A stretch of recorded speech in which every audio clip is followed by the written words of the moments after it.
Hello everybody and welcome to this week's episode of Battlechads. I'm Josh and I'm joined by Mike, aka CntrlFreak. How you doing, Mike? I'm doing fantastic. How about yourself? Yeah, I'm alright.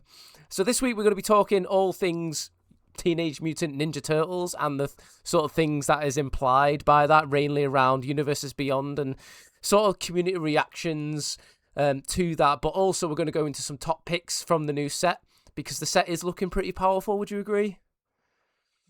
I would agree. I think there's some cool mechanics in the set. There's some really interesting gameplay, and there's ninjas. There is ninjas. What can be more exciting than ninjas? There is ninjas, and there's some things about the new ninja slash sneak mechanic that we were going to talk about, because it's similar to ninjutsu, but it's very different. It has different implications in a game of Magic. Extremely different. Well, yeah, it's extremely different. But like, is it the same? Is this picture the same? No, it's not. So we'll talk about that. But we've got no Sam this week, and Sam is going through a bit of a time. He's got some life admin to take care of. So Sam, all the best. I wish you Godspeed in your life admin. I know what life admin is like. It is. Well, it can be terrible, it can be awful, but also required. You know, they don't tell you about the sort of stuff you got to deal with as an adult when you're growing up as a kid. So, all the best, right. Sam. So, Mikey, you've volunteered again to come on the show. It's only been two pods since you were last on. You seem to can't get enough of it. It's great to have you on, and it's great to talk some ninjas and branch our flavor away from a different UB from Blue Black to Universes Beyond. I know, apparently there's other colors in the color pie, and I didn't know that until about 2 days ago. Yeah. So I had to learn these green and white and red cards real quick. So we'll see how I manage here. I mean, I thought Magic was just blue, black, and then sometimes a little splash of white. Like, that's all I thought it was. As far as I'm concerned, that's all it is. Like, it's Psychic Frog and then about 17,000 other cards that aren't Psychic Frog. Yeah. Cool. So before we just get into the bones of the podcast, then I just want to shout out our sponsors. We are a Chad Magic podcast and therefore sponsored by UltraPRO. UltraPRO have a wide array of card protection. Actually, my segue's not as good as Sam, but I'm going for it anyway. Wide variety of card protections, deck boxes. Particular shout out to the Apex line of sleeves. Very, very good product, and honestly, their sleeves have been bomb-proof for me. But yeah, that's the admin of that done. The podcast admin, not like life admin. The podcast admin done. I'd say that was an excellent segue. 10 out of 10 would segue again. Would segue again. Cool. So, Universes Beyond has been a hot topic ever since. I remember being in GP. Wrong. It was MagicCon Vegas. I think when everything was getting announced, you know, Spider-Man, all that sort of stuff, Star Trek, whatever. And I remember like some of the community reactions, particularly on Twitter, like my friend circles and all that. And, you know, what are they doing to this game? Why are they introducing all these IPs to the game? You know, we've had Lord of the Rings already, SpongeBob, Spider-Man, like now we've got Teenage Mutant Ninja Turtles. It's been a subject of controversy, would you say? I would agree. I think that the players who have both supported and had issues with Universes Beyond have been extremely vocal, one way or the other, ever since these sets started coming out. I mean, it was going back to, I think, like around Ikoria, when they started tacking on alternative arts to cards that were in-universe cards, and then slowly separating the two products to now we have 3 extra sets every year, a lot of times those being Universes Beyond sets, intermingling with Lorwyn Eclipse and the Return to Strixhaven coming up.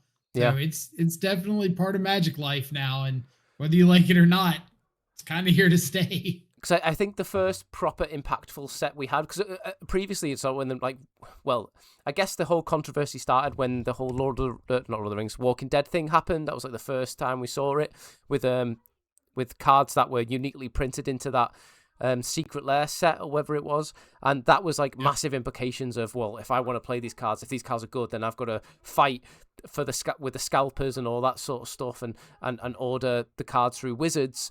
which was an issue on its own. But I think you could have just avoided that. Like, it was the cards weren't that good, and you could have just avoided all the Universes Beyond stuff and kept with, or it wasn't Universes Beyond there, but kept with the Magic theme of Magic, I guess. But now, since like Lord of the Rings, you were sort of forced to play those cards. Like, if you were in Modern, you sort of forced to play those cards, and it's sort of in that realm now, isn't it? Particularly looking at this new set, which is quite powerful. It is, and you actually hit the nail like straight on the head with that Walking Dead set. Before the Walking Dead, there were alternative arts of things with Universes Beyond kind of themes to them. For example, there was a Walking Ballista printed with Optimus Prime in the artwork. Yeah. And there was was it Sprite Dragon with a character from Godzilla on the art. But The Walking Dead was the first time that they printed a standalone product that was actually playable and constructed. So that was kind of the shift from, oh, these are fun, fancy commander cards, to, oh, this has legacy implications. Yeah. This is a card you need to know about. You have to be aware that this exists because someone might actually play it against you in the next tournament.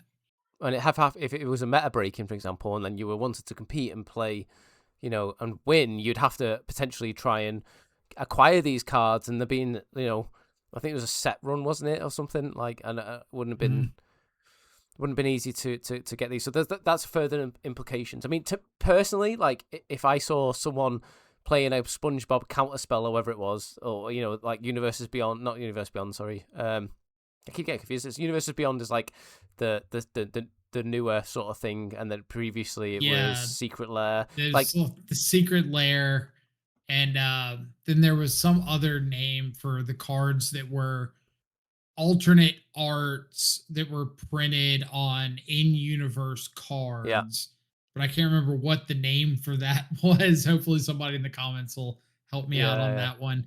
But as soon as they started hitting like the real stride with Lord of the Rings, and it became, okay, not only is this card like The Walking Dead where it's playable in a constructed format, but cards like the One Ring and Orcish Bowmaster that were mandatory 4 of staples to be able to halfway compete, that was kind of like, you've opened Pandora's box. You can't close this anymore. This is the turning point for Magic in universe versus Universes Beyond, and the intermingling of the two. Yeah, so like I particularly don't mind. Well, I didn't mind the Secret Lair stuff where people could pay money for essentially a skin, as long as I've got access to like the Magic version of the card. Because to me, like, if someone wants to spend their money on SpongeBob counterspells or whatever, or the Optimus Primes, whatever, like, I don't mind playing against that. Like, it doesn't bother me at all, as long as I personally, who don't want to engage with the IP, have access to a Magic version of that card. Like, never bothered me. But now we're in the realm of, if you want to play competitively, you want to play seriously this game, you have to play Teenage Mutant Ninja Turtles. You have to play Lord of the Rings. You're going to have to play Star Trek. Because it's not like Spider-Man was a bit different in the fact it was a smaller set and it wasn't particularly powerful. You see sprinklings of Spider-Man cards here and there. Not really that bothered. Right. But this set, the Teenage Mutant Ninja Turtles set, as was Lord of the Rings, is going to be, I think, especially for Standard, is going to be quite impactful.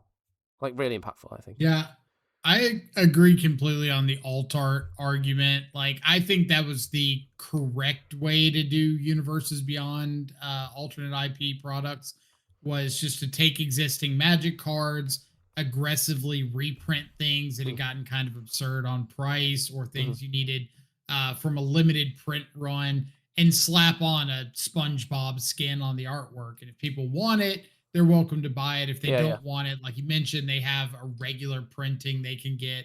And ultimately, it drives down prices. Like, the one really bright spot I can give for all these new sets is it does make picking up staples typically more affordable. Yeah. Especially for constructed formats like Modern, Legacy, where cards are getting reprinted almost constantly.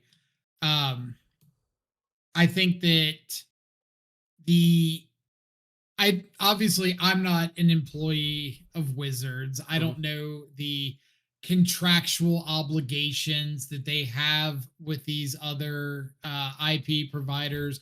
I don't know if there's a requirement for them to make standalone products or to have a certain amount of playability. I know things were absolutely crazy during Spider-Man, where you had an online version of the cards versus a paper version of the cards, and trying to keep up with things was an absolute nightmare. And do you know what? The online version of those cards look sick as well. Like, look really good, I thought. The online versions, like Cavaro and all them, Spirit Spider-Man, look really cool. And then, but just like testing an arena and talking about these cards on arena, and then getting into a paper game and going down your opponent's deck list and open deck list tournament and being like, oh, well, what's this? Yeah. Oh, it's this card. What about this? Oh, it's this one. This card that you've never seen in paper before, and now you've got to register on the fly what this is compared to a different art, different name that you've been seeing every day for the last month. Yeah. So as long as they steer away from that again, I don't have too many major complaints. Yeah. But again, I don't know the inner workings of Wizards' you had that, legal team. Was it not Fortnite? What was it? Fallout, when they had they couldn't have it online. So basically, there was a period of time where the legacy metagame in paper was actually different to online, because you didn't have the because I know there was a couple cards played in D&T that are still played in D&T from the Fallout set, and there was a couple of other random cards that were playable. But it meant that if you were an online grinder testing for something like, I don't know,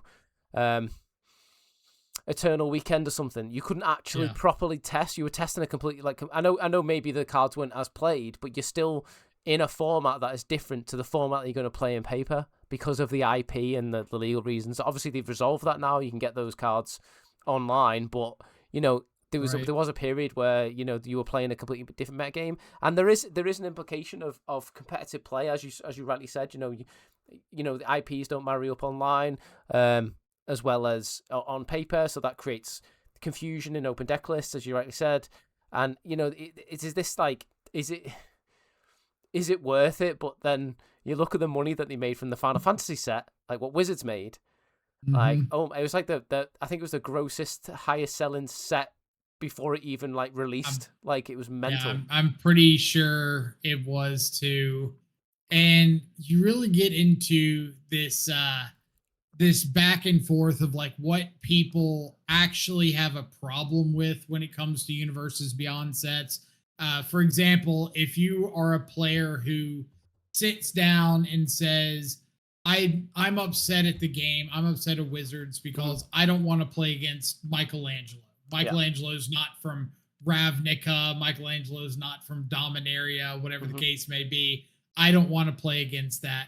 I understand the argument, but if they did include an in-universe world called New York and they put Michelangelo in there, would that just get rid of all issues that we had with the card? Is it just because of the name recognition? Or is it because of the power level of the sets? Like we saw the Lord of the Rings set, like you mentioned, with Bowmaster, One Ring stuff that is required to play to be competitive. If we have issues with the power level of Universes Beyond sets, then that's a whole different argument. I know I believe it was Seth from MTG Goldfish, better known as Saffron Olive, was talking about the extensive amount of legendaries in these sets, and that's a bad play experience because your limited environment is just 57 different named character one-ofs, and you can't have multiples because they all kill each other.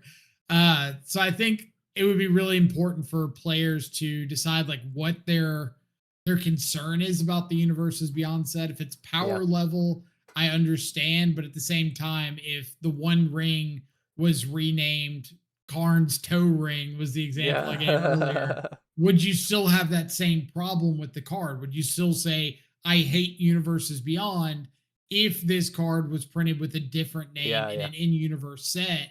Or is the problem strictly because it's called the One Ring? It Mm. is the One Ring.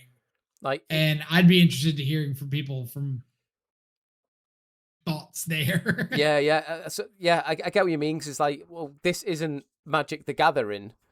So is that your problem because it's like a flagship card and it's powerful? Or, I mean, the One Ring meta was horrendous in Modern, I must admit. Like, it was horrendous. Awful. But, I hated every second of it. Yeah, but it's one of those things. Like, is it the fact that you hate the UB, or is it the power level? Because if it was, say for example, this Teenage Mutant Ninja Turtle set, which is quite powerful looking, if that was Kamigawa, for example, with ninjas and all that, like, it'd be pretty sweet. People would be pretty excited for it. But the flavor of New York pizza, right, turtle, like it's kind of cringe in a way. Like, I'm not excited for this set.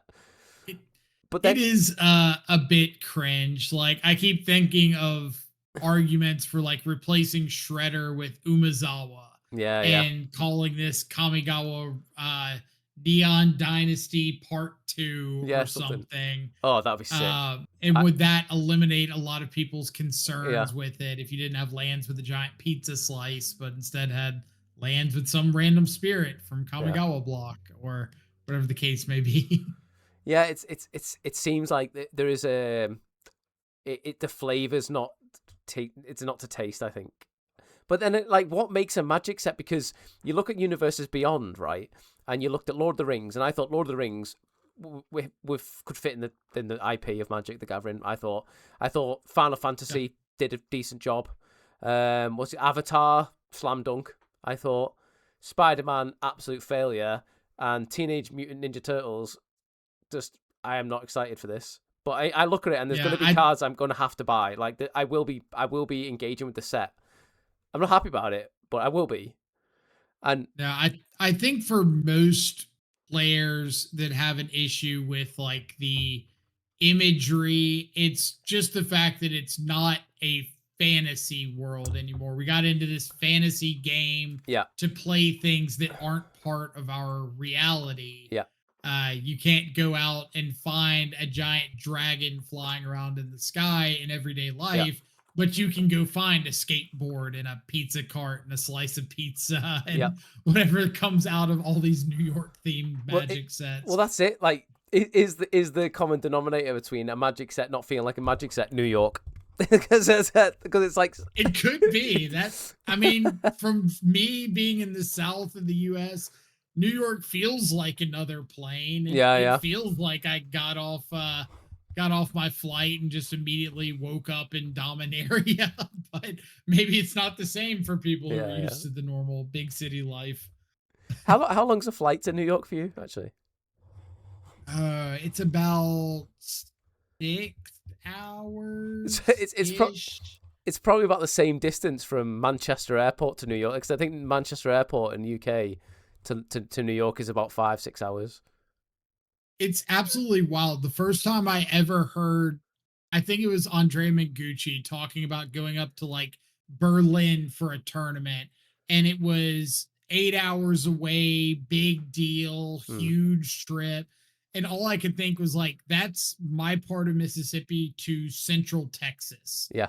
So that's like an average SCG con trip. Yeah. That's normal weekend Magic for some people in the US. Honestly, I know we're diverging a little bit, but like in the UK, because we only got a small island, like getting people to travel for events is like trying to pull hen's teeth sometimes.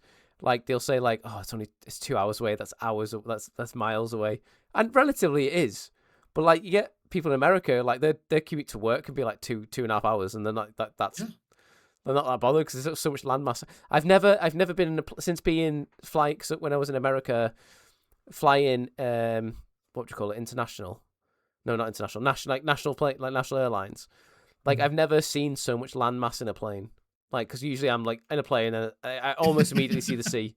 Like, you almost immediately, because being on an island, and then No, like last week, I drove an hour and 15 minutes for a Wednesday night standard event yeah, that had like 12 people show up and because that was the closest competitive Magic event I had access to.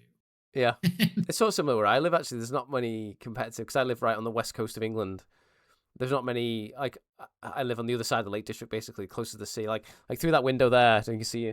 Like if I put my head out there, I can see the sea, and I can see Scotland. Like if I put my head out that window and look north, I can see Scotland from my house. But so I'm way north England. But like not seeing the sea for like that over on it in a plane for that long, it was like it was like mind blowing. It's like being in an alien world because it's the first time over there. So, but it's cool. It's interesting. Oh yeah, it's wild. Where like where I am, if I start driving north, I could drive 6 hours before seeing like a major city. Yeah. And there would be stretches of 2 or 3 hours of just nothing. Like That's mental. trees along the side of the road, interstate ahead of you, and that's it. Maybe a gas station sprinkled in and out, but nothing. Yeah, I'd love to do a road trip. I mean, I'd love to do a road trip around America, but at the same time, like, there's so much road before you actually like. This is boring now. No, like I've made the drive from Seattle, Washington, and northwest part of the U.S. to Jackson, Mississippi, multiple times. Yeah, and there's stretches of road where you're going through areas like Idaho and Montana and Kansas and whatnot, where your GPS is telling you, all right, go straight for 380 miles. And you're just going through like cornfields of nothing. Maybe a little hill off in the distance, maybe a gas station or two. So you'd have lucky, like a little side of the road shop. But this is, I mean, we're totally off topic, but I actually need to know some stuff here because this is actually interesting to me. So you'd have to pack like survival kit in your car in case you crashed, in case you broke down, right? You'd have to pack like water and I don't know, like food just in case. You really have to find it because there will be spots where it'll say like a sign on the side of the road that just says last gas station for like 180 miles. And if you don't fill up on gas and get like your water, if you need some snacks, whatever, yeah, and you start going, there is nothing between you and that next gas station. Wow. Like no businesses, no anything. And you better be prepared. If something breaks down, you better have a number on hand to call because you're probably not fixing the car by yourself in the middle of nowhere. I wonder that's like house prices are quite cheap over in America. Oh, I'm not sure about now, but they used to be quite cheap over in America. There's probably so much land, right? They're cheap in areas that don't have anybody living in them for good reason, like areas that are extremely underdeveloped or areas that have extreme like weather conditions. Yeah. For example, up around like North and South Dakota, land is pretty cheap. Houses are pretty cheap because it gets down to negative 30 degrees in the winter. Wow. And absolutely abysmal if you want to. I went to Norway and exercised with the Marines, and I think it was quite a warm Norway. I was like within the Arctic Circle, but it was in March. It was quite warm, and it only got to like, I think the coldest it got was minus 23, which is, hang on, that's Celsius. I'm not sure what that is in Fahrenheit. Let's find out real quick. So it wasn't like, it wasn't the coldest Norway, but it was like clean cold, so it wasn't too bad, like dry cold. Yeah, so minus 3 Celsius is minus 9.5 Fahrenheit. So minus we'll say minus 20 Fahrenheit would be minus 29 Celsius. Yeah, so like when it got to minus 30, they'd stop training. But it never got to minus 30 for us, so we kept training. Anyway, we're going beyond. Sorry, last comment on it. Apparently, the coldest temperature ever reached in South Dakota is minus 58 degrees Fahrenheit. Wow. Minus 50 Celsius. So, I am not kidding about this minus 30 stuff going on over there. Wowzers. It's absolutely crazy. Do you People know who what live though? there are insane. I would live in a cold climate though. I pretty much prefer the cold than the heat. Much prefer. No, I wouldn't. Give me the heat. Give me the 110 Fahrenheit, whatever that is, like 40 something Celsius. Give me that. Give me that all day. So back on ninjas and turtles. So let's talk a bit about the mechanic then, because the mechanic, the big main mechanic coming in is sneak, which is if you first look at it, it looks like the stepchild of ninjutsu, but when you actually read the text, which I'll read right now, is you may cast this spell for whatever cost the sneak cost is, if you also return an unblocked attacker you control to hand during the declare blocker step. Now, two key things in that. It's a cast, and it's a very specific timing window. Mikey, do you want to tell us the implications or the main differences, what that means between that and ninjutsu? So why is ninjutsu vastly superior? I would absolutely love to. So in case you don't know, if you're watching this and you're unsure about the steps of your turn in a game of Magic, there's a few priority opportunities that go back and forth while you're actually taking an action. So, for example, when you go to combat, there's a beginning of combat phase where you're in combat, but you haven't declared anything attacking yet. There's a declare attackers step where the very first thing you do is declare who is attacking. Yep. Then there's a priority exchange. Then there's a declare blocker step. So the first thing that happens in the declare blocker step is you say what you want blocking my attackers. After that, there's a priority exchange. Sneak says during this priority exchange, after you've declared what's blocking, what's not blocking, I can activate the sneak, or I can cast the card for its sneak cost. This is where 90% of ninjutsu activations happen as well. So at a base, there's not too much different. You see sneak, you see ninjutsu, like, oh, corporate wants you to tell the difference between these two images, and they're the same image. Not the case. Nope. Not the case at all. Danger, danger, Will Robinson. Yeah.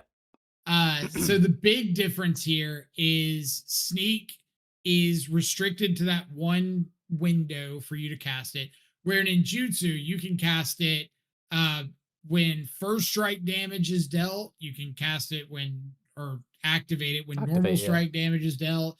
You can activate it after damage is dealt. There is a end of combat step where priorities exchange before you go to your second main phase.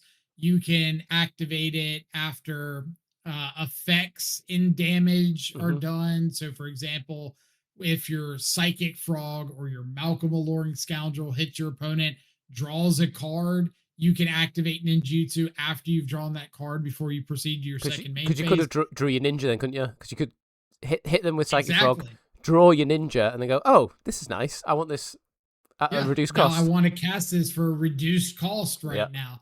You can do that with ninjutsu. You can't do that with sneak. Sneak has to be before you move on to the damage step. After blockers are declared, there's a priority exchange there, and that's the only window. The other big change is casting. Ninjutsu is an activated ability where you return an unblocked creature to your hand as part of the activation cost, and then you can reveal the ninjutsu card, put it onto the battlefield as the ability resolves. Sneak is not. Sneak is casting. You still have to return the unblocked creature as part of the casting cost, but by casting, you're now opening yourself up to counter spells that ninjutsu didn't interact with. Ninjutsu has never cared about your opponent having an essence scatter or a negate or something like that. Sneak does. That's awkward because now I've got no creature on the battlefield and no spell resolving on the stack. So the opportunity cost to get blown out is quite a bit higher. And it is a blowout because previously, because to stop a ninja, you'd have to either have a stifle effect, like a stifle if you're playing Legacy, or if you're playing in standard, you've got Tishana's Tidebinder. Those things, like, it's a blowout, but you haven't lost your cards necessarily. Like, it's a tempo swing, right? Where with this, you can literally get blown out because not only is it a tempo swing, but you've lost resources too, because you've 1-for-1 and out tempo. So you've like one counter spell was almost a Brazen Borrower and a Tishana, no, sorry, wrong. A Brazen Borrower and a counter spell all at once. Counter spell, yeah. Yeah, like you can get blown out by this, and it's something that you need to be very aware of when you're playing tons of ninjas and think, oh, I'm sick, I'm gonna play into the blue open blue mana. It doesn't matter, which is the great. As soon as someone says no blocks after you attacking with your little 1/1, you're thinking, oh, delicious. Right. I'm gonna bring with Kaito, your opponent says no blocks, and you're like, already at take 3, you're changing the life total. Like, you don't have to worry about anything except exactly Tishana's Tidebinder. And now you have to worry about all the counter magic. You have to worry about effects like after damage is dealt. Because, like, what if this sneak card gets stuck in hand because my opponent said, okay, well, damage is dealt. Now kill your creature. You don't have it around to sneak in next turn. It prevents. There's a lot of scenarios with like ninjutsu where not only is it a combat trick, but it's a protection spell as well. So being able to ninjutsu in response to removal spell inside of combat is a huge blowout for a lot of decks. But sneak can't do that. It's also there's pauper players amongst us. Like, I quite enjoy a ninja in pauper, and a lot of times you ninja something in and then they respond with a snuff out or kill spell, and then you can re-ninja your ninja after declare blockers. That window's sort of not there, not presented for sneak because you passed the your opportunity to do that. So yeah, it's sort of like it's took all the trickiness of ninjutsu away and made it a bit pump.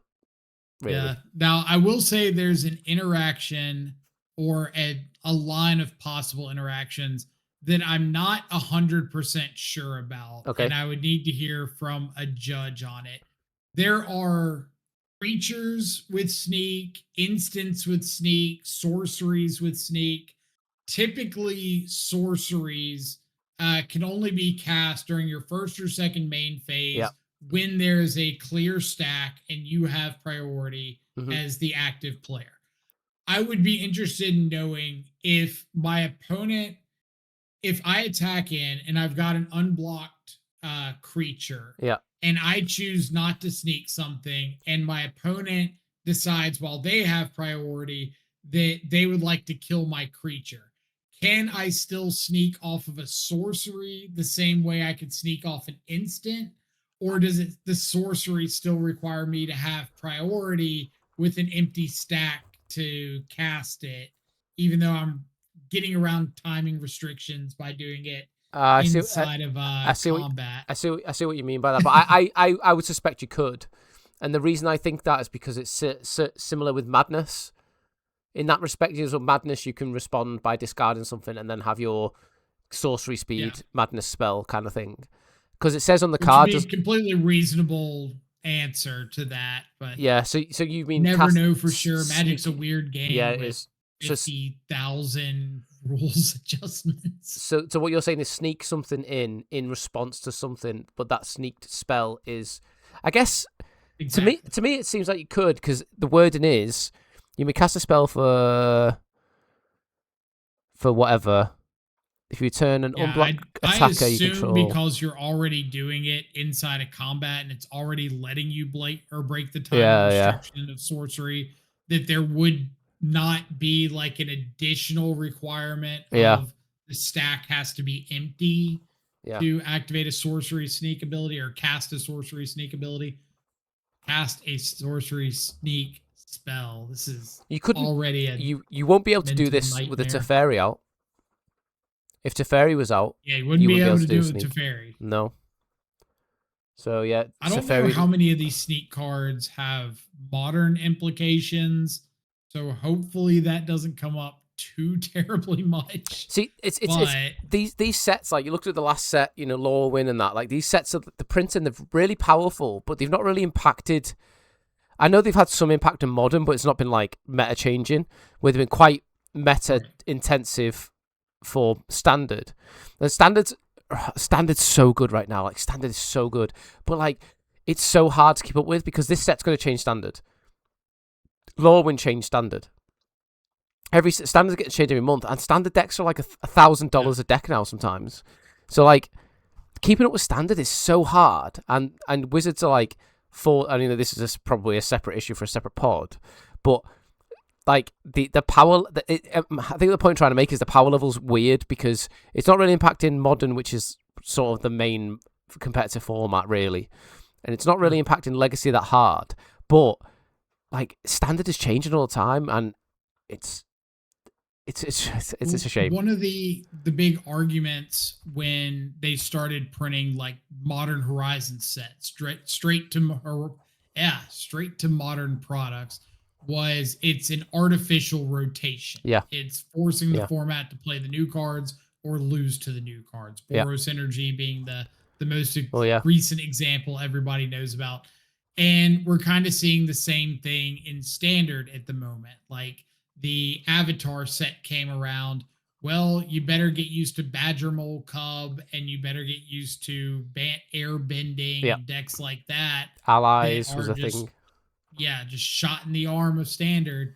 So now with Ninja Turtles coming around, are we going to see sneak decks? Are we going to see decks utilizing some of these cool Ninja Turtle combination cards? Like, I believe we might have one to discuss a little bit later. But are we going to see like this artificial rotation happen again where these cards become the backbone of the new format? You either have to play them or you have to get really used to playing against them very, very quickly because, again, they're here to stay. They're part of the format now, and whether you like it or not, you better know how to play or play against them. Yep. So should we talk about some of these new cards that we're excited about? Because you've got a couple, I've got a couple. So we'll talk about some of the cards that we've that we sort of identified that might be players in a sort of higher power formats, or you know might have implications on cards to look out for, kind of thing. The first card I want to talk about, I'm just going to drag it over here so the viewers can see it if they so wish, is called the Ooze. Now I'm going to give props to Sam for this because Sam did my research on my behalf.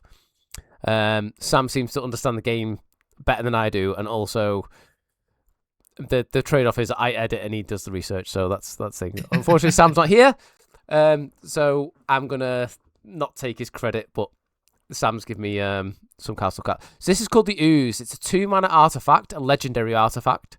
And it says, whenever a creature you control with a +1/+1 counter on it leaves the battlefield, create a mutagen token for each +1/+1 counter on it.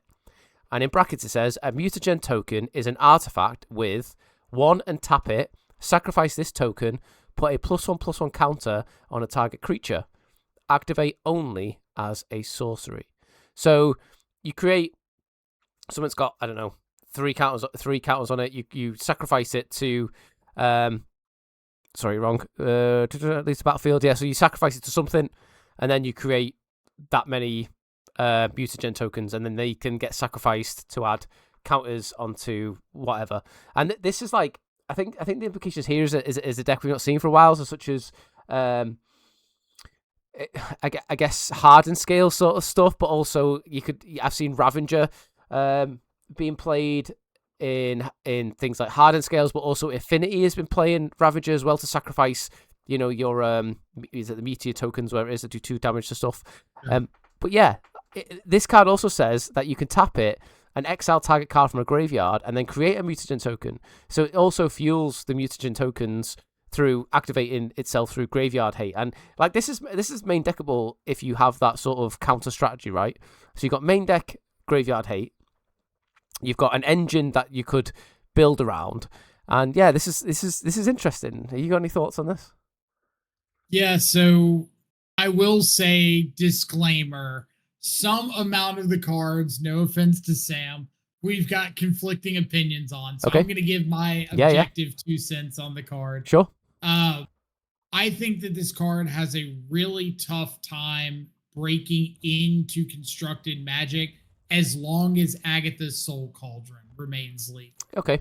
It's not that I think the Ooze is bad. I think that there's some really cool combos you can pull off with like Arcbound Ravager, the Ozolith, to start sacking off creatures, put the counters on the Ozolith. Ozolith puts them back on the Ravager onto another creature, sack that creature, just make a billion mutagen tokens and go off. The problem with Hardened Scales specifically is I don't think the deck suffers from an inability to win because of their creatures going tall enough. I think it suffers from an inability to win because a lot of the creatures are very, very lackluster by themselves. Like Arcbound Ravager without a Hardened Scales, not very good. Zabaz without something going on, not very good. And the Ooze doesn't really fix that problem to me. But back to the Soul Cauldron argument, as long as you can start Soul Cauldroning your Ravagers from the yard, or your Zabazes from the yard, your Walking Ballistas from the yard, I think that's a little bit more impactful for decks like Hardened Scales.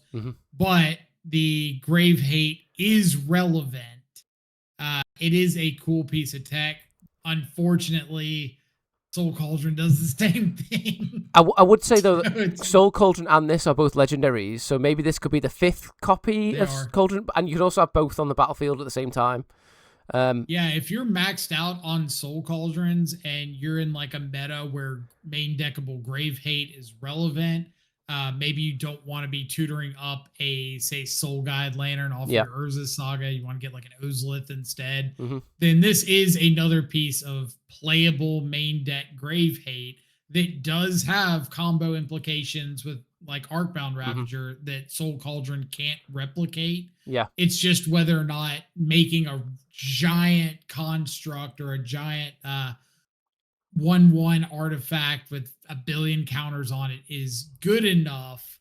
But there could be some really sweet lines with this card in Walking Ballista, especially. I think making a bunch of counters again, like sacking off all your artifacts to your Ravager, sack your Ravager to itself to put the counters on your Ozolith. Ozolith trigger, put the counters on your Walking Ballista, and just get to make like a bunch of mutagen tokens along the way to sack to another Ravager, whatever the case may be. I think that's got cool implications. So cool. We'll see if Hardened Scales picks it up. We'll see. So one of yours, have you got a card for us? Yeah, absolutely. So my card, if you want to pull it up, is Skateboard. Since you mentioned Hardened Scales, I figured we would keep it along the same lines of a card that could see play not only in Hardened Scales, but in other artifact Urza Saga decks as well. So Skateboard is a 1-mana artifact. Enters the battlefield. You can tap another permanent, which is anything, obviously. Pay 1 to equip. Equip creature gets +1/+0 in haste. So the Urza Saga decks in Modern right now, a lot of times will go and get Lava Spur Boots. It gives +1/+0, gives haste, same as Skateboard, but gives Ward 1. Unfortunately, in Modern, everything is so efficient. We have so many free spells. We have so many 1-mana or interactive spells that I don't think the Ward is particularly impactful. So being able to tap down a blocker instead, I think has a chance of winning a lot more games. You can tap down your opposing Flage or tap down your opponent's chump blocker to get in with a couple big construct tokens instead of just giving them a free chump block. I'd be interested to see if that takes the place of Lava Spur. I know you said you think it's like a strict upgrade to Lava Spur. I think I'm literally on the same page as you. I think tapping down a permanent, particularly it's a land, something that it will ETB after Urza Saga, so you can't counter it or anything. It's going to happen. Will sort of pressure your opponent, especially if they're looking down at a 10-10 construct or something. You know, it's a relative thing. Or you could have tapped out, kept one creature out, for example, to survive, and then this comes in, taps something down, and then swings for lethal with giant construct or something. Like I genuinely think this is way more impactful because, you know, the ward modern is very efficient, and the ward can be negated by the fact that you just respond to the equip, right? So you may as well. Right. This in itself does something on ETB. It requires no tapping out of mana to do something. It's or you know it is impacting the board on entry, which I think is way more impactful in modern, particularly, you know, holding back a blocker just to swing, because in modern a turn can be the difference between, you know, losing on the spot or untapping and winning on the spot. You know, you could, you could. You know, that's very true. I was playing a game today actually on Magic Online that someone got me down to 1 life. I untapped and Glorious Vengeance and Atraxa and won the game. Do you know what I mean? Like, it happens. Like this, if this skateboard was in that particular situation, I would have been dead, just right there on the spot, dead. So I genuinely think this is potentially a strict upgrade. If not, like maybe both. Maybe you play both. I don't know. I'm not an Affinity as a Saga caster at all on it being an upgrade. I think skateboard is more impactful for how games are typically going when you get to that point. Like, I think it loses to the same things that Lava Spur Boots loses to. For example, you said responding to the equip with a removal spell. Yeah. But it beats things that Lava Spur Boots doesn't beat, like a chump blocker. And that's enough to kind of make it a strict upgrade in my mind as well. Speaking of Glorious Vengeance, the next card we had pinned on my or Sam had pinned was a card called. I'm on Scryfall right now, just trying to look through the card, but typing in the first couple of letters and seeing if I could like cheat my way into Scryfall, just find it for me because I'm lazy at typing. Want me to tell you what it is? It's Raph and Mikey Troublemakers, which is a legendary creature, mutant ninja turtle. It has trample and haste. It's a 7/7. Whenever Raph and Mikey, is it Raph? I'm presuming that's how you spell it. Say it. Raph and Mikey attack. Reveal cards on the top of your library until you reveal a creature card. Put that card onto the battlefield tapped and attacking, and the rest on the bottom of your library in a random order. Now, if you're thinking Glorious Vengeance in modern for this, it would not look like the Glorious Vengeance as it does now. You'd have to build specifically for this. And I think this could potentially be almost like, I am not good enough to build this, but I could imagine this to be almost like a Mississippi River Legacy sort of style deck where, you know, this comes in and then it cascades into something. That comes in, does something else, maybe a Traxer or something, and that maybe, I don't know, another creature that does something else, and then sort of cascades into all these like overwhelming board presence to then beat your opponent. The problem is with this card is that once it does its thing, it has to do its thing to the point where it wins the game, because this doesn't get ephemerate. Like, you can't fetch for an ephemerate, or usually the combo is, you know, Glorious Vengeance, a Traxer or something, and then you know, Gristlebrand or something, and then you ephemerate it and it stays in, and that wins the game. There are a few exceptions to that, such as there was a big Eldrazi that's played in Glorious Vengeance. What's it called? That sort of like killed the opponent on the spot. I think if you're not killing the opponent on the spot, you have to put in a permanent that will kill your opponent later on, and this in itself doesn't do that. So you would have to build specifically around this card, I think. I'll definitely say I had to read over the card a few times because every time I read it, I assumed there was a piece of text there that's not. So Raph and Mikey Troublemakers says reveal cards until you hit a creature. Yeah. Period. End of discussion. I always thought it was going to be like reveal the top 6 cards. If you hit a creature, put it into play. But because it's reveal until you hit a creature, you can very easily fill your deck with like Raph and Mikey Troublemakers and Emrakles, or Raph and Mikey Troublemakers and Gristle Brands, whatever the case may be. Whatever thing is going to effectively end you the game when it gets onto the battlefield. You can flip into another Raph and Mikey. So if you Goryo's Vengeance your first one, flip into a second one, you can keep the second one around, hit your opponent for 7, then get to attack again the next turn. It's okay. It's not great. I think the biggest downside of this card is when you get up to a big payoff like this, especially in Goryo's Vengeance, as soon as you add extra steps to enters the battlefield, the card falls off in power a lot. Like you Goryo's Vengeance back your Gristlebrand, even if your opponent's got a removal, you draw 7. You get Atraxa, you get the Atraxa trigger, even if they kill it. If Raph and Mikey comes into play, and then you say, all right, enter combat, Solitude. Well, my entire plan goes out the window. Now, in Standard, I feel like this could be a pretty sick card if you can find the right payoff for it.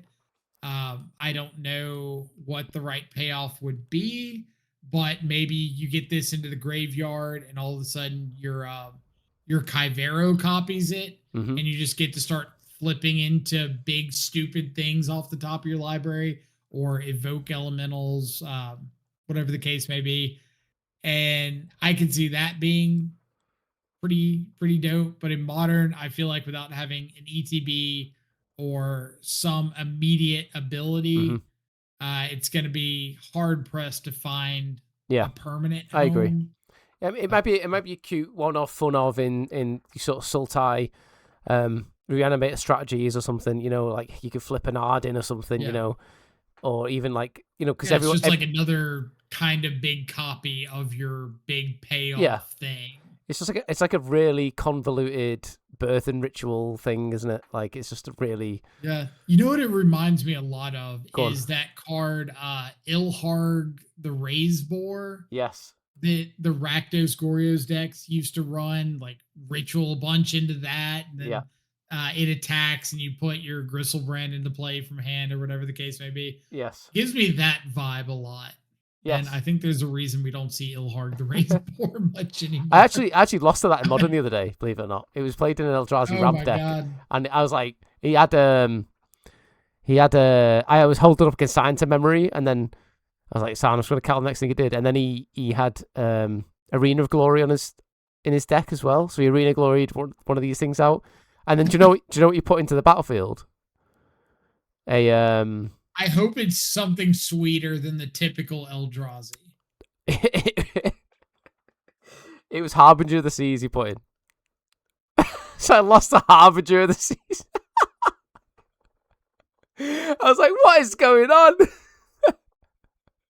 It's like, right, I was going to see what he puts in, and then let's see if I'm dead. And it turned out a 2-2. I'm going to take this information to game 2. Oh, Harbinger. Yeah. Well, this was game 3. I didn't see this game 1 or game 2. This was game 3, and I was like, what is going on? Oh, no. I was going to say, I've lost to Eldrazi Ramp playing that Haragast card several times. The big Emerge Eldrazi Dragon. But I haven't seen an Ilharg the Raise Boar in a hot minute. So you got a card for us? I absolutely do. If you want to find the green cards, yes, we've got Leatherhead Swamp Stalker. This is sweet. This card I think is really, really awesome. So it's 2 and 2 green for a 5/4 with trample. Enters with a hexproof counter on it. Whenever Leatherhead deals combat damage to a player, you can remove a counter from her. When you do, destroy an artifact or enchantment that player controls. So some interesting pieces of information about this card. One, just being a 4-mana 5/4 with hexproof and trample is significantly above rate for a lot of beatstick creatures, especially in Standard. Yep. And then the second thing is you don't have to remove the hexproof counter from her. You just have to remove a counter. So your mutagen token counter that you put on your leatherhead, cracked a map, put it on the leatherhead, anything like that, you can remove that counter and just disenchant something. So against the deck, say, I don't know, if there was a blue-red standard deck with a lot of artifacts and enchantments kind of plaguing the format right now, maybe Monument to Endurance is artist talent. I don't know what kind of deck that would be. No, but you could blow them up with leatherheads all day long. Just, here's my big creature. You can't combustion technique it. You can't Iro's demonstration it. I'm going to put a mutagen token and just start knocking out every single permanent you put on the battlefield. Imagine as well if there was a green deck in standard. Like, I don't know, just theory crafted here. That like put counters on stuff by playing a land. You know, with like maybe, I don't know, an Earthbender's Ascension or something. You know, and you could. That would be pretty good. Yeah, I mean, just theory crafting. Yeah, just theory crafting. You know, you just play a land. You get a trigger of Earthbender's Ascension. You put a counter on something. It gets even more trample, and then you can remove that counter to destroy. Yeah. I mean, especially if that deck was already playing creatures that you wanted to play ahead of curve. Maybe, I don't know, warp out like a Harmonizer in a fetch land, and all of a sudden your leatherhead's just lethal. Maybe that, like, I don't know if you've heard ideas out there. I don't know if you've heard of card. There's a card called, is it Badger Hole Scrub or something? I don't know. It's something like that. That's made up. Yeah. That must be a Universes Beyond thing. Must be. But yeah, I think this is playable. We're going to see this card, I think. For sure. I think the fact that standard right now is just overrun with green decks is even more like solidifying of Leatherhead seeing some significant play. The Simic Cub deck, I know, already has a tough time against the Lessons matchup. Well, here's just a big beat stick creature that can end the game and disrupt. Very easy to get this into play turn 3. Potentially even turn 2. I think there's some Badger Mole lines. So let's think. What can we do turn 2? So you've got Llanowar Elf turn 1. Turn 2 you untap. Play a Badger. I think turn 3 would be the earliest, wouldn't it? Because you could Badger Mole. You're probably right. Badger Mole. Yeah, and does the Simic deck only puts counters on the stuff from Ouroboros, right? Whereas the Landfall deck can do it. Puts counters from Ouroboros. The Landfall deck would have a lot easier time to get counters on Leatherhead specifically. Yeah. The Simic deck would have a good time just having another beat stick creature that's going to end the game in like one attack. Yeah. And pretty reliably get it down on turn 3, which is conveniently the same turn your opponents playing Monument. Yeah. Get to play around combustion technique with it. Yeah. And worst case scenario, here's a 4-turn clock to hit you with. I mean, like you could, because I remember I think I talked about this on the last pod where there was a game I had against a Monument player. They had 3 Enduring Curiosity. They had 3 Monument to Endurance out. I had a Kaito out and a handful of creatures. And I was just like, I am dead. If they discard anything, I am dead. And they must have only had creature removal because they couldn't. I didn't play anything other than my Kaito, and I beat them with Kaito after over 3 turns. And I was like, all they needed was a way to discard, and they just couldn't because they couldn't target Kaito. So I was like, brilliant. Their hand they had 4 cards in hand as well. It's a good feeling. It's all just how. I think people really underestimate that the Lessons deck. It has these kind of explosive combo finishes later in the game, but up until that point, it's an interactive deck. It's trying to be like a control deck, kill your creatures, maybe get an artist talent trigger or 2. But when it can't kill your creatures, that really cuts down on the amount of triggers that they can get off of artist talent, Monument, Grand, whatever the case may be. Cool. So next card that I've got up is Krang Mastermind. Let's have a go. Yes, Krang Mastermind, which is a 6 blue legendary artifact creature. It's an Untrom warrior. I'm not sure if that has any significance, but you know, it's there. It has affinity for artifacts. which means it costs one less to cast, one generic less to cast for each artifact you control. When Krang enters, if you have fewer than 4 cards in hand, draw cards equal to the difference. So you could top deck this. This is insane. Krang gets +1/+0 for each other artifact you control, and it's a 1/4. It has no evasion, so it's not like it's like a thought monitor where you can fly over or anything like that. It has no evasion, and it is a legendary too, so you can't have multiple copies of this out. But yeah, it's a card draw spell in Affinity. Affinity's already one of the shining stars in Modern right now, but also it's being played. I'm not sure about the blue sort of artifact piles, but you've got the Affinity style decks in Standard. I forget the name of the artifact, but it's a blue artifact that every time a 3 CMC artifact enters, it creates a construct. Synthesizer. That's it, synthesizer. You're the new Sam this week. I'm terrible at naming cards. Sam's always there to... I only know that because I got that played against me in a store championship this past weekend, and I forgot that it was still in Standard. I lost my finals for an RCQ against that deck. I was hoping my one of the teammates would have knocked him out the semis with Cub, which is a good matchup, I think, for them, but he ended up losing it, and then I had to face in the finals, and anything to do with artifacts with blue-black is just horrendous. Agreed completely. Although I figured the matchup out, it's just mulligan to 5, and then like I was like, ugh.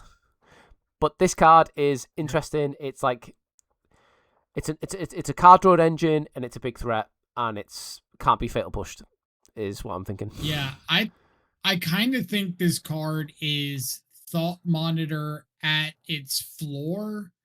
The mana cost extremely similar. I believe Thought Monitor is 6 and 1 blue, or this is 6 and 2 blue. The 2/2 on Thought Monitor is cool, not quite as relevant as it's been in the past. The evasion that Krang has is just being like a 7/4. Yeah. Just force a chump block. Not really getting any unfair swings off of it. But I think more often than not, this is going to be inner draw at least 2. Mm-hmm. And I think there's a significant amount of times that it'll just be 2 blue, inner draw 4. Yeah. And that's absolutely wild for Affinity to have access to. Mm-hmm. We've got Pinnacle Emissary and Weapons Manufacturing and all these cards now that just make artifact tokens for days. Yep. So that big 6 up there might as well be a 0 as far as Affinity's concerned. Like, you're already playing Kappa Cannoneer. That 6 just doesn't matter in the slightest. No. So being able to play this out as a 2 blue, I'd say on average like a 6/4, maybe a 7/4 that draws 2, draws 3. It's kind of wild. Yeah, like, I don't know why they keep giving Affinity these huge, awesome payoffs for Affinity and unban Mox Opal. Do you know what? I'd be like, give Affinity more if just take away Urza Saga. The amount of times I lose to just Urza Saga is ridiculous. I'd be okay with that as well. Get rid of Urza Saga, maybe just shoot Pinnacle Emissary and Kappa Cannoneer while you're at it, just for the fun of it. I would say that this... But yeah, I think this Krang card is pretty sweet. Yeah, it's pretty sweet. You got another card then for us? Absolutely. So on the white side of cards, for 3 and a white, we've got The Last Ronin's Technique. This is a instant with sneak for 1 and a white. So again, can return an unblocked creature during your declare blocker's step. Create 3 1/1 white ninja turtle spirit creature tokens. That's so many card types or creature types on a token. Yeah. If its sneak cost was paid, they enter tapped and attacking. So, as we alluded to earlier on in the video, this set's got ninjas. Ninja synergy, cool ninja cards. And what if I told you your Kaito emblems could just make a swarm of these ninja tokens to kill your opponent just out of nowhere? So some of the lines we talked about earlier, like turn 1, you play your Spyglass Siren, or you play your Flitterwing Nuisance, whatever the case may be. Turn 2, you attack in, return it. You get 3 1/1 ninja tokens. Turn 3, you've got 3 bodies. You can ninjutsu your Kaito off one of them. Make an emblem post combat. Now you got 2 2/2s. Next turn, you take up your emblem again, and you've got a 5/5 Kaito plus a 3/3 and another 3/3. Yep. And your interaction. So just like a 2-turn clock right there, getting your opponent dead. You could even untap on turn 4, play another one of these. All of a sudden, next turn, you've got like 5 4/4s and a Kaito. Like, who's the Ouroboros deck now? Yeah. It's pretty interesting. This can't be spell snared either because it's a 4. So it's really niche interaction required to stop this. I mean, if you're on the play, like, it's not getting counterspelled. It's not getting, essence. Well, can't get essence guarded anyway. But it's not getting. You need like a specifically a spell snare to stop this, right? On the play. Spell snare doesn't stop. Sorry, not spell snare. Sorry, spell pierce. Spell pierce. Yeah. So spell pierce. So it's very specific stack interaction you need to stop this, right? Yeah, and more often than not, and you can probably agree with this from experience, your opponents aren't killing your Spyglass Siren on turn 2. They're waiting till turn 3 to kill it before you go to combat. Yeah. So now you get to trade that Spyglass in for 3 bodies, and all of a sudden, I don't care about your 1-for-1 removal anymore. Yeah. Like, this pairs so well with Kaito. It pairs extraordinarily well with Enduring Curiosity, with Flitterwing Nuisance, just more bodies on board. It protects your Kaito by having more stuff on board to block for it, to keep your opponent from attacking in. I think that this is the kind of card that's not worth splashing white for, but if you're already in white for cards like Rest in Peace or High Noon, we just got Hallowed Fountain in the format, so the mana is perfect.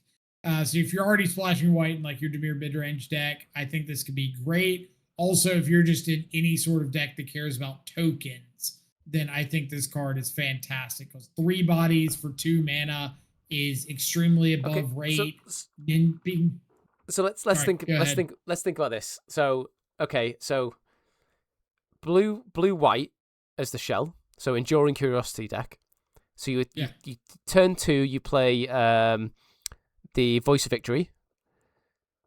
There's another one that attacks it. You can only cast spells in your turn. Right. Attack. You get the creatures. Then you sneak one of the creatures. So then you have that's turn 3, and then turn 4 you slam the Curiosity, and then you're like cooking on gas there. You're drawing or 5 we've cards seen a little bit of this this blue-white Pixie deck a little bit with like Mockingbird, Nurturing Pixie, Momo, that sort of stuff. Yeah. You could just go like Nurturing Pixie on 1, sneak in this on 2, cast something on 3, pick it back up with the Pixie. Plus have some bodies. That deck, I believe, already plays Voice of Victory and Curiosity, so easy slot in right because there. There was an Esper Pixies deck knocking around the Pro Tour that had Kaito in it as well, I believe. So you could have your cake and eat it, really. The mana's awkward though. Like, the mana's really awkward in Standard right now. It's very painful, but if you want the mana to be functional, you've got Starting Town, you've got Multiversal Passage, you've got the full array of shock lands, the Verges. You can definitely make a 3-color deck work, but you're going to need some sideboard help for the aggro matchups. Yeah, I'd say so, yeah. Cool. So it's back to my turn, isn't it? So we've got... It is. Well, I say my turn. It's Sam's turn. So, Thanks, Sam. So we've got Sewer Valence Cam. So I think that's a play on word for surveillance. So Sewer Valence Cam. It's an artifact for 1 blue. When this artifact enters or leaves the battlefield, you may tap or untap target creature. 3 in a blue, sacrifice this artifact, draw 2 cards. I think when Sam picked this, he was thinking along the lines of Emery, and sort of, combo one off with Emery, untapping Emery, replaying it, doing sort of like a combo loop there. We saw like a few. There was a what was the card that was playing with it? It was like a Jeskai card. I forget what it was called, but there was like a combo loop with Emery and untapping it and retapping it again and again and again. It was Jeskai's something.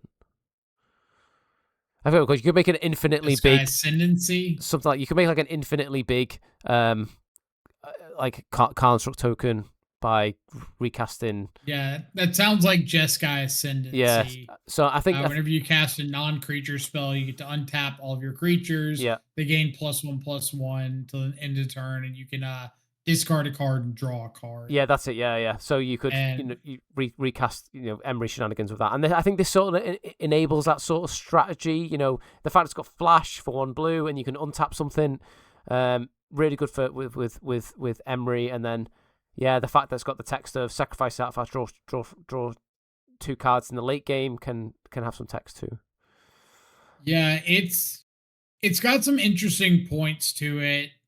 For example, it's like a reasonable value play with Emery. So one of the haha joke lines that used to always come up is, for example, with Death Shadow in Modern, all of your best lines kind of started with cycle Street Wraith and then find the card that I wanted to find. Yeah. So, if I need to find a removal spell, I cycle Street Wraith and then find my Fatal Push because my shadow's bigger and it's just like a free thing that I get to do.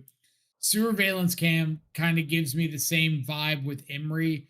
Like if I start my Emery turn with Emerying back Surveillance Cam from the yard, untap my Emery, and then get to activate it again to go after Mox Opal, Mishra's Bauble, whatever the case may be, then I get my normal turn plus this free kind of benefit that I can use to pump up construct tokens, turn on Metalcraft, sack it later to draw some cards, all that.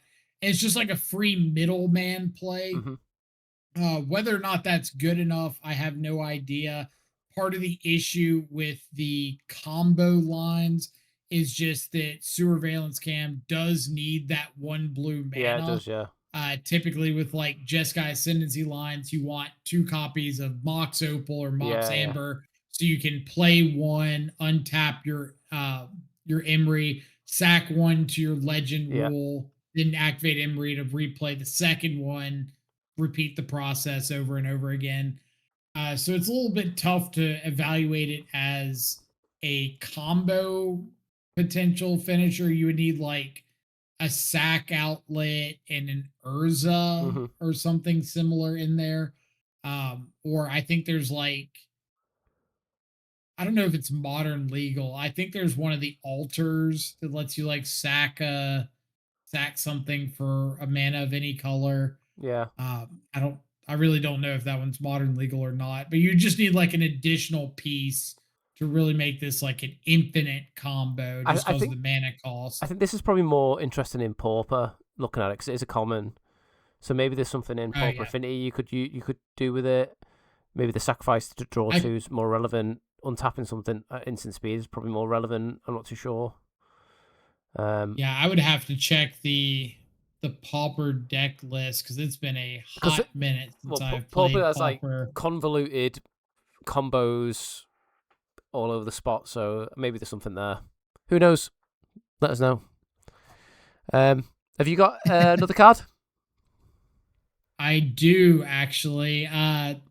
This one I think is kind of funny. Down in the multicolored section, we've got a 5-mana dragon called Northwind Avatar. So this card is 2 blue and a red for a 5/5 flyer. Dragon Spirit Avatar. When it enters, if you cast it, you may put a card you own from outside the game into your hand. So in Constructed Magic, a card you own outside of the game is your sideboard more often than not. It could also be Exile, but predominantly sideboard is the place to go look. So for decks like Jeskai Control, we've seen them play Shiko already. The 5-mana dragon lets you recast a spell from the graveyard. There's a bit of a precedent for 5-mana dragons in Constructed already. So Northwind Avatar being able to come down and go and get a Disenchant out of your board, or go and get a Wrath out of your board, go and get a removal spell, whatever the case may be, a planeswalker, a big win condition out of your board, I think has a lot of cool implications, because now you don't have to bog your main deck down with these extra copies of cards. You can just go get something that you need for whatever stage of the game you're in. So I think this card could have some really good constructed implications. I think Jeskai Control and Standard is the top dog that I would kind of expect to take a second glance at it. But maybe if there's an elemental style deck, we've already seen blue-red elementals, blue-red prowess, blue-red lessons. Perhaps some of these decks could look at it as a sideboard juke, be able to get your combo piece when you need it, or just have a big beat stick dragon that your opponent's not prepared to answer. That also gets some additional value, grabbing like a Ral out of your sideboard, or Quantum Riddler, whatever the case may be. Yeah, it's really cool because it isn't. I know it's not. Is it colours? But it's in the Jeskai sort of colours. You know, predominantly blue, splash of red. I was just thinking to myself, well, could Boros Dragons sort of find a spot for this, because they play copies of Cavern of Souls, and then there's a one that taps for dragons. But the two blues heavy, right? The two blues like a heavy casting requirement. It is heavy. I think that Maelstrom of the Spirit Dragon, that's the other one. I think that if dragons wanted to play the card, they could make it work, because they're already predominantly red, splashing like single pip white cards. They could go to predominantly red, and splashing double blue isn't the worst. But losing access to like Momo reliably on turn one might be a bit much. Yeah, I think Momo makes that deck. Like, I really think Momo makes that deck. Like, turn. I would agree with that. Maybe if you could find a way to make the mana function with still being able to get Momo, because you don't need the double blue until turn 5. Yeah, that's true. It's not a super pressing requirement. And if you get to Momo into this for 4, that looks pretty decent to go find something out of the board. You could play some Hollow Fountains and stuff, or the white-blue sort of lands, because white's pretty important. But there's a lot of double red pips. I'm not sure. I don't know how reliably you could go white on 1 into like Clarion Conqueror, white spell on 2, into double red on 3, into double blue on 4. But it's always possible. It's always worth looking into. But I really think Jeskai Control is kind of like the deck that would be most interested in this. I'd agree, yeah. Just get you the one thing, because it enters, you get the thing you need, and then if this dies, then whatever. I've got the thing I need. Yeah. Who cares? Whether it be a board wipe or whatever. Payoff. Yeah. Cool. So I've got one more, and I think we might have shared this one. So it's Super Shredder. We did share that one. We did share this one. Well, you and Sam did. So Super Shredder is 1 and a black for a legendary creature, Mutant Ninja Human. It is a menace. Whenever another permanent leaves the battlefield, put a +1/+1 counter on Super Shredder, and it is a 1/1. So this is very reminiscent of a sweet card we got in the last set called Moonshadow. Where Moonshadow, for 1 mana, it comes in with, it's a 7/7. You come in with 6 -1/-1 counters on it, and then you remove a -1/-1 counter every time a permanent enters your graveyard from anywhere for the battlefield or your hand. From anywhere. Yeah. Yep. Including you discard the frog, grow it. You can fetch and grow it. You can surveil over something and grow it. Class. But this is. Go ahead. That's one-sided. Where this card is the opponent's stuff as well. So your opponent could mill a permanent, and then it'll get +1/+1. And this can go infinitely big. Essentially, there's no. With Moonshadow could be a 7/7 at its natural height. This could keep getting bigger and bigger and bigger. And it has Menace too, which is pretty good. Pretty good. Right. So you said a counter when your opponent mills a permanent. It doesn't trigger when your opponent puts a card Oh, into so their it leaves the graveyard battlefield. from the library. Only when it leaves the battlefield. Yeah. But you have lines like use a kill spell. That triggers the super shredder. Ninjutsu something with Kaito or sneak a spell both trigger super shredder. Fetch There's a lands. bunch of fetch lands trigger it. Your opponent picking something up, mutagen tokens getting sacrificed. Yeah. One of the big differences between this and Moonshadow that I feel is going to get overlooked a bit is Moonshadow specifies permanent cards. Super Shredder just cares about permanents. So the difference there being tokens is the big one.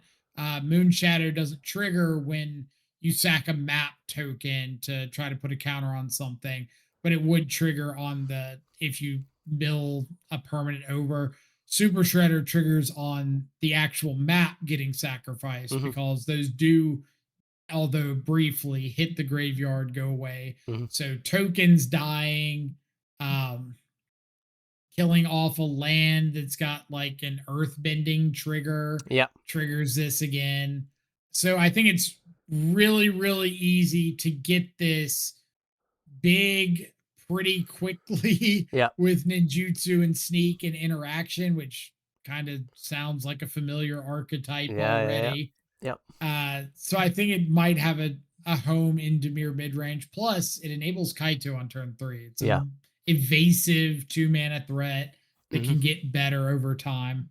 So I'm excited about trying out Super Shredder. I've already been kind of down on some of the 2-mana options recently, like Deep Cavern Bat. So any chance I have to potentially replace the bat, I'm kind of happy to check out. I do like the bat though. I like the bat. Well, yeah, I know what you You're mean. welcome to like the bat. The bat's been betraying me quite a bit lately. So, but we also have a couple lessons players locally that are showing up out of the woodwork. So we've got Iroh's demonstrations everywhere. They come right out in that matchup for me. All 4 out. Yeah, I would too. I'd take out bats and I'd take out curiosities. I think a shave. I think a shave on them. But yeah, cool. So, have you got any more cards, or was that sort of it? You got another one, or? I believe that was all of mine that I think are I think top of the list. I know people have been talking a lot about the Kitsune's technique, the 4 and 2 blue sneak for 2 that mills half their library. KITSUNE''S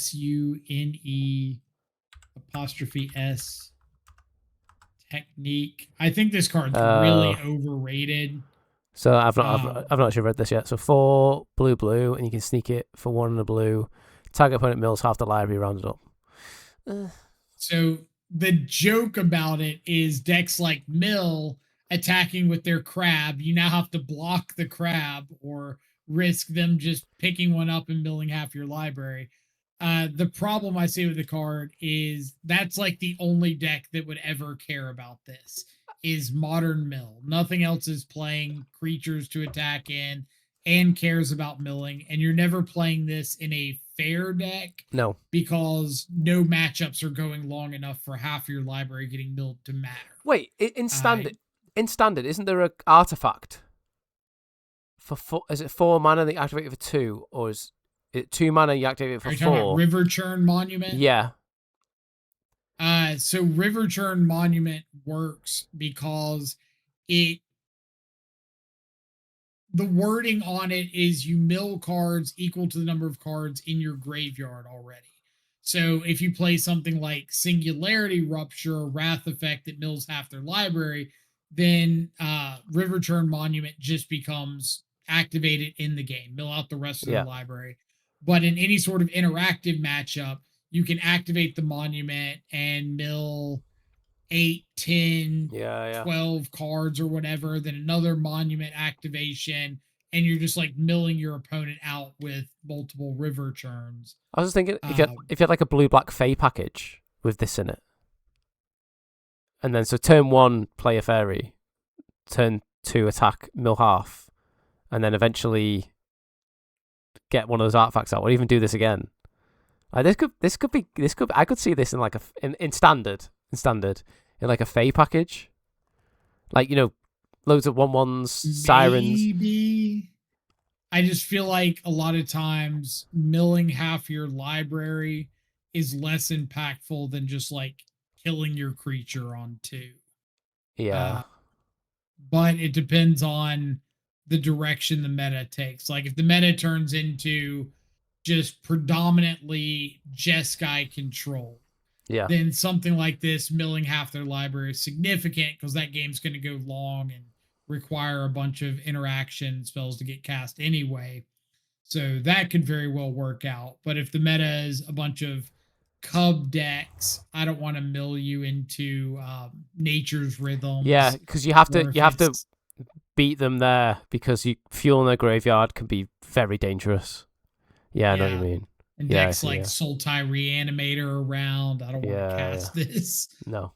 So it does have a little bit of high risk, kind of low reward at the moment. Especially being 6 mana to hard cast as well. It's sort of like too late at that point. Yeah, you're never hard casting this. Yeah. There was also a 1 and a black removal spell. I'll see if I can find real quick. Death in the Family.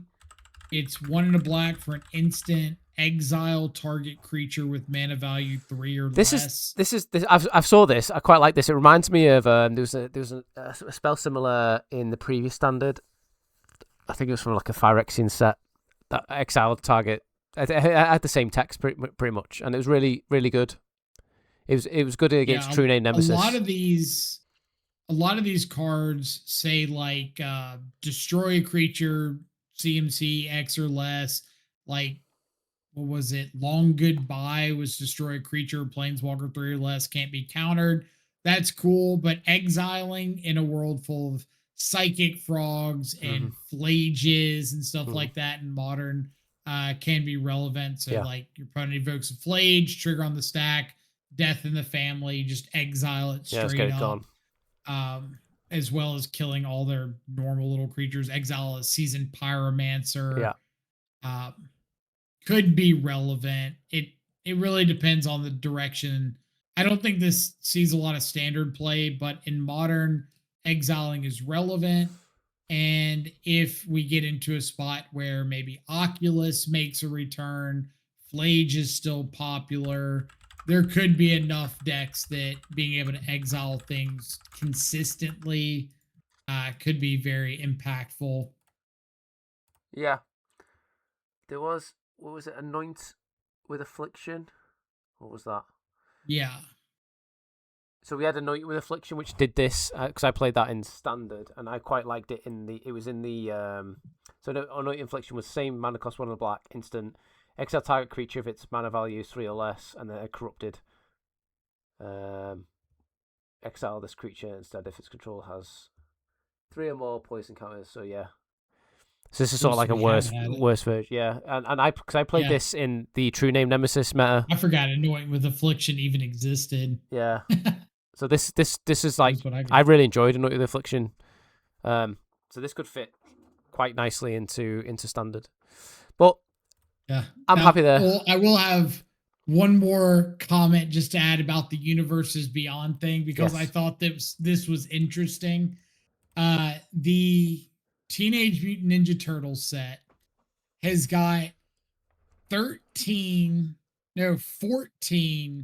legendary creatures that directly reference Leonardo.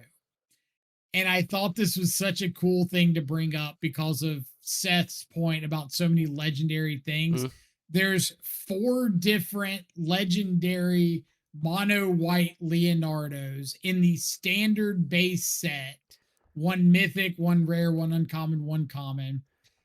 There's 7 more cards in the actual like non-commander set that have Leonardo as a prominent piece of the cards. Like there's a set of Leonardo and Donatello cards, Leonardo and Raphael cards, whatever.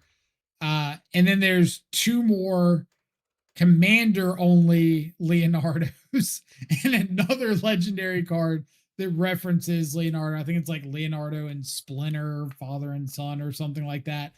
But having 14 different printings of the exact same character in one set, all as different legendary creatures, is wild. Yeah. If you looked at a traditional in-universe Magic set, and there were 14 different Teferis printed in that one set, oh no, that would be mind-blowing. But we got 14 different Leonardos, and I thought that was absolutely insane. It's a flavor fail, or try to keep up with. It's huge flavor fail. Yeah. Like, I wish they would restrict legendaries to one copy in your deck. I think that would be so much more cool. Make legendaries feel like legendary cards. Yeah, like making them special. Imagining a world where you have 16 different Leonardos in your deck, or 16 copies of various Leonardos, and you can have like 4 of them out on the battlefield at the same time in limited. Yeah. In limited, you could have like 3 different Leonardos out at the same time. So that'll be wild to watch when the set starts pre-releasing. Well, we will see. We will see. Anything else to talk about before we sort of finish this pod? I think I got all of my rants out for the day. I'm sure I'll come to more very quickly. Yeah, it was a good one. Like a lot of I think what up the comment section. I will finish with this though. That Sam had a really good point. I think it was on a previous pod, or maybe I was talking to him out of this, or maybe I was dreaming about Sam saying this. I don't know, but he said that as a competitive player, I think if you look at the UB sets and you think, instead of it being Teenage Mutant Ninja Turtles or whatever, the square is just text of an effect that I want to happen to win a game. That's probably where the best bet is. And I think that's the sort of approach I'm going to take moving forward, is like, I don't care if it's Captain Kirk on this card, or it's Leonardo, whatever his name is, or whatever. If the effect of the card is what I want to win a game of Magic, I think as a competitive player, that's the outlook I think I'm going to go for. Because I think that's a really good way to look at it.